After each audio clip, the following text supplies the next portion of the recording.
എല്ലാവർക്കും നമസ്കാരം. ഇത് പാലക്കാട് കൽപ്പാത്തി ഗ്രാമത്തിലുള്ള വിശ്വനാഥ ക്ഷേത്രമാണ്. അപ്പോൾ ഞങ്ങൾ ഏപ്രിൽ 21-നാണ് പോയത്. രാവിലെ 8 മണിയാകുമ്പോഴേക്കും അവിടെ എത്തി. അപ്പോൾ കുറേ നാളായി പോകണം വിചാരിക്കുന്നു. അപ്പോൾ അവിടുത്തെ അഗ്രഹാരമൊക്കെ ഉൾപ്പെടുത്തിയിട്ടുള്ള ഷോർട്ട് വീഡിയോ ആണ്. പിന്നെ അത് കഴിഞ്ഞിട്ട് അവിടെ മന്ദക്കര ഗണപതി ക്ഷേത്രമുണ്ട്. അപ്പോൾ അവിടെ തന്നെയാണ്. അവിടെ കുറച്ചങ്ങോട്ട് പോയാൽ മതി. അപ്പോൾ അവിടെ ഒന്ന് പോയി തൊഴുതു. അവിടെ പ്രതിഷ്ഠാദിനമൊക്കെ നടക്കുകയായിരുന്നു. പിന്നെ പുറത്തുനിന്ന് എടുത്തിട്ടുള്ള വീഡിയോ ആണത്. അമ്പലത്തിൻ്റെ പുറത്താണ്.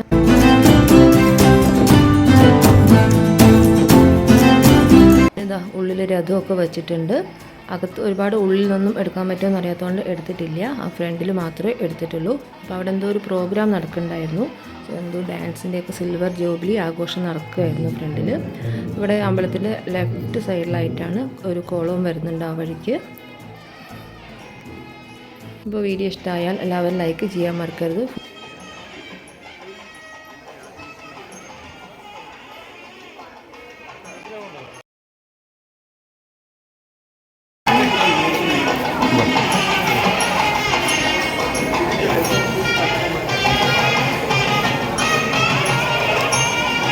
അപ്പോൾ ഞങ്ങൾ രാവിലെ നേരത്തെ ഇറങ്ങിയത് കൊണ്ട് ഭക്ഷണം കഴിച്ചിട്ടുണ്ടായിരുന്നില്ല. 8 മണിയാകുമ്പോഴേക്കും അവിടെ എത്തിയല്ലോ.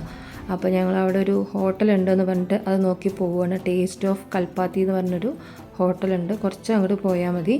SBIയുടെയൊക്കെ അടുത്തായിട്ടാണ്. ഇതാണ് ആ ഹോട്ടൽ. അപ്പോൾ അവിടുന്ന് ഫുഡ് റോസ്റ്റ് കഴിച്ചത്. അപ്പോൾ അവിടുന്ന് ഷോർട്ട് വീഡിയോ ഇട്ടുണ്ടായിരുന്നു, സ്വീറ്റ്സൊക്കെ കാണിച്ചിട്ടുള്ളത്. ഞങ്ങൾ ചക്ക പറ്റിയതും അവിടുന്ന് ഒരു പാക്കറ്റ് വാങ്ങി. അത് കഴിഞ്ഞ് നേരെ മന്ദക്കര ഗണപതി ക്ഷേത്രത്തിൽ തൊഴുകാൻ പോയി. അതാണ് ഇവിടെയാണ്. അവിടെ പ്രതിഷ്ഠാദിനം നടക്കുകയായിരുന്നു. അപ്പോൾ അതിൻ്റെ പ്രോഗ്രാമൊക്കെ ഉള്ളിൽ നടക്കുന്നുണ്ടായിരുന്നു. അപ്പോൾ ഒന്ന് പോയി തൊഴുതു.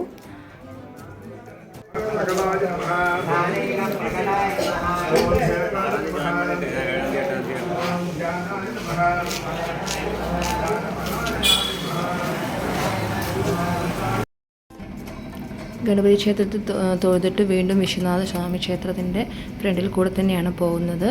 അപ്പോൾ അവിടെ ആ ചടങ്ങ് നടക്കുന്നുണ്ടായിരുന്നു. റൂട്ടിൽ കൂടെ ചെണ്ടയൊക്കെ കൊട്ടി പോകുന്നുണ്ടായിരുന്നു.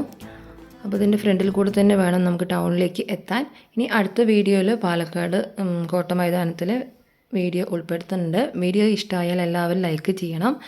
അതുപോലെ തന്നെ ചാനൽ ആദ്യമായിട്ട് കാണുന്നവരോ സബ്സ്ക്രൈബ് ചെയ്യാത്തവരോ ആണെങ്കിൽ സബ്സ്ക്രൈബ് ചെയ്ത് കൂടെ സപ്പോർട്ട് ചെയ്യണം. ലൈക്ക് ചെയ്യണം, ഷെയർ ചെയ്യണം, കമൻറ്റ് ചെയ്യണം. Thank you for watching.